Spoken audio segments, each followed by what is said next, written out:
সুপ্রতিষ্ঠিত ছেলে জীবনের প্রথম মাসের বেতন বাবার হাতে তুলে দিয়ে বাবাকে বলছে, বাবা, তুমি তো বলেছিলে পিতৃঋণ কোনোদিন শোধ হয় না। তুমি ২৬ বছরে আমার পেছনে যত টাকা খরচ করেছো, তুমি কি জানো আমি আগামী ৩ বছরে সে টাকা তোমায় ফিরিয়ে দিতে পারবো? বাবা কিছুটা মুচকি হেসে বললেন, একটা গল্প শুনবি? ছেলেটা কিছুটা অপ্রস্তুত হয়ে গেল। নিচু স্বরে বলল, বলো বাবা, শুনবো। তোর বয়স যখন ৪, আমার মাসিক আয় তখন ২,০০০ টাকা। ওই টাকায় সংসার চালানোর কষ্ট বাড়ির কাউকে কখনো বুঝতে দিইনি। আমি আমার সাধ্যের মধ্যে সবসময় চেষ্টা করেছি তোর মাকে সুখী করতে। তোকে যেবার স্কুলে ভর্তি করলাম, সেবারই প্রথম আমরা দুজন, আমি আর তোর মা, পরিকল্পনা করেছি আমরা তোর পড়ার খরচের বিনিময়ে কি কি ত্যাগ করব। সে বছর তোর মাকে কিছুই দিতে পারিনি আমি। তুই যখন কলেজে উঠলি, আমাদের অবস্থা তখন মোটামুটি ভালো, কিন্তু খুব কষ্ট হয়ে গেছিল যখন তোর মা খুব অসুস্থ হয়ে পড়েছিল।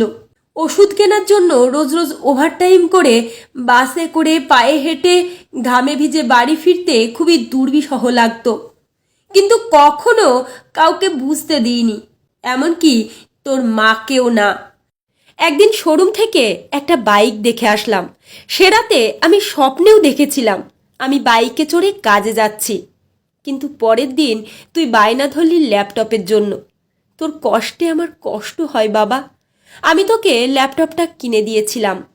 আমার তখনকার ১ টাকা, তোর এখন ১ পয়সা, কিন্তু মনে করে দেখ, ওই ১ টাকা দিয়ে তুই বন্ধুদের নিয়ে পার্টি করেছিস, ব্র্যান্ড নিউ মোবাইলে হেডফোন কানে দিয়ে সারা গান শুনেছিস, পিকনিক করেছিস, ট্যুর করেছিস, কনসার্ট দেখেছিস। তোর প্রতিটা দিন ছিল স্বপ্নের মতো।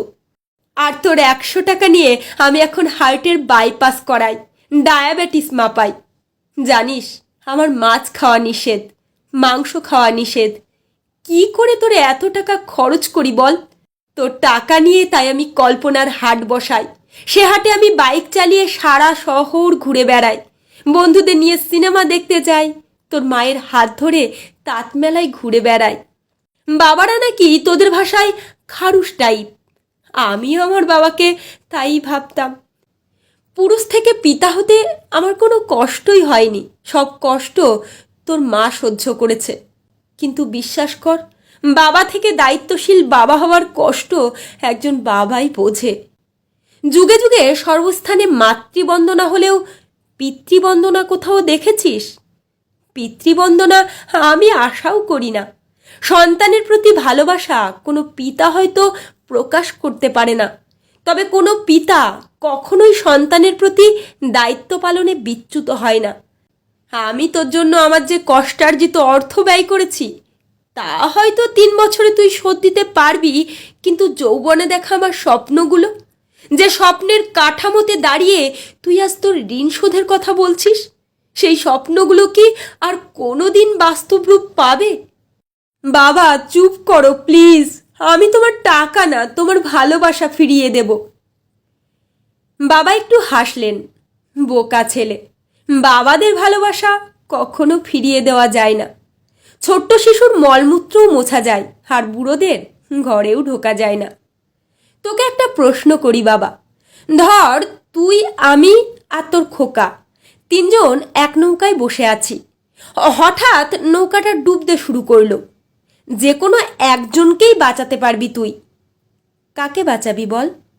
ছেলেটা হাজার চেষ্টা করেও এক চুলও ঠোঁট নাড়াতে পারছে না। উত্তর দিতে হবে না, ছেলেরা বাবা হয়, বাবা কখনো ছেলে হতে পারে না। পৃথিবীতে সবচেয়ে ভারী জিনিস কি জানিস? পিতার কাঁধে পুত্রের লাশ।